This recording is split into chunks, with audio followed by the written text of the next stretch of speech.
Oh yeah, this is a dark and stormy, okay? Put some ice in our glass. Little lime slice to sexify, beautiful. Some ginger beer in there, okay? And now we layer some rum on top. Typically a dark and stormy is made with Gosling's Black Seal, right, Em? We only had Kraken, no one's answering. Typically it's made with Gosling's rum, right? Yes. Okay, thank you. Garnish with a little lime. I got people in the office with me, nobody want to talk. Everybody's shy, okay? And there you have it. By doing it reverse like that, that's how we got that layer, okay? And it's awesome. Cecilia takes a little sip, okay? It's good stuff, man. Really popular drink.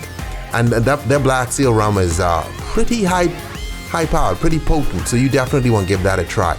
All right? Anyway, for all our recipes, guys, hit tipsybartender.com. Stay tipsy, my friends, and enjoy.